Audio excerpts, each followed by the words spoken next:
तो कैसे हैं आप? পাঠান মুভিকে টক্কর দিয়ে দিল গাদ্দার 2। বাপেরও যে বাপ থাকে সেটি আরো একবার প্রমাণ হলো। বক্স অফিসে আগুন লাগিয়ে দেবে এই গাদ্দার 2।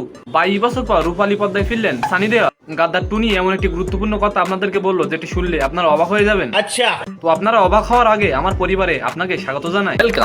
Welcome to my YouTube channel drama সবুজ। ইতিমধ্যে গাদ্দার 2 প্রথম দিনে টিকিট বিক্রি করেছে 1,05,300টি। সুমিত কাজল জানিয়েছেন সিঙ্গেল স্ক্রিনের টিকিট বুকিং এর দিক দিয়ে পাঠানকে ছাড়িয়ে গেছে গাদ্দার 2। তো আজকের ভিডিওটি পুরোপুরি দেখুন, তাইলে গাদ্দার 2 নিয়ে বিস্তারিত সবকিছু জানতে পারবেন। তো চলেন ভিডিওটি শুরু করা যাক। 22 বছর পর ফের রূপালী পর্দায় ফের একবার হ্যান্ডপাম্প উপড়ে ফেলবেন তারা সিং সানি দেওয়াল। হাতুড়িয়াতে পাকসেনার সঙ্গে সানির লড়াই দেখতে মুখিয়ে রয়েছে গোটা দেশ। বিশেষত হিন্দি বলে এই ছবি ঘিরে উন্মাদনা পারদ চড়েছে। আগাম টিকিট বুকিং তেমনটাই ইঙ্গিত দিচ্ছে আর মাত্র 24 ঘন্টার অপেক্ষা। শুক্রবার মুক্তি পাচ্ছে অনিল শর্মা পরিচালিত এই ছবি। চলতি সপ্তাহে শুরুতেই ছবির আগাম টিকিট বুকিং শুরু হয়েছে আর সেই কালেকশনের পরিমাণ অবাক করেছে ট্রেড আনলিস্টেডদের। শাহরুখ খানের ব্লকবাস্টার ছবির পাঠানকেও শুরুতেই মাত দিল গাদ্দার 2।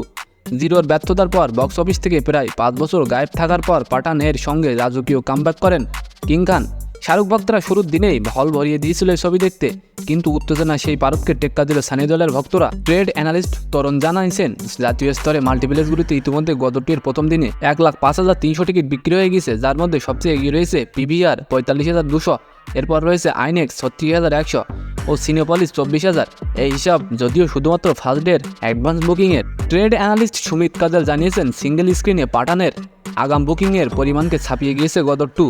এখন শুধু দেখার বিষয় পাঠানের 100 কোটির ম্যাজিক ফিগার কি ছুঁতে পারবে এই ছবি। তো আজকের ভিডিওটি কেমন লাগলো অবশ্যই কমেন্ট বক্সে জানাবেন, আর এমন নতুন নতুন ভাইরাল নিউজ পেতে অবশ্যই আমাদের চ্যানেলটিকে সাবস্ক্রাইব করে রাখবেন। ধন্যবাদ।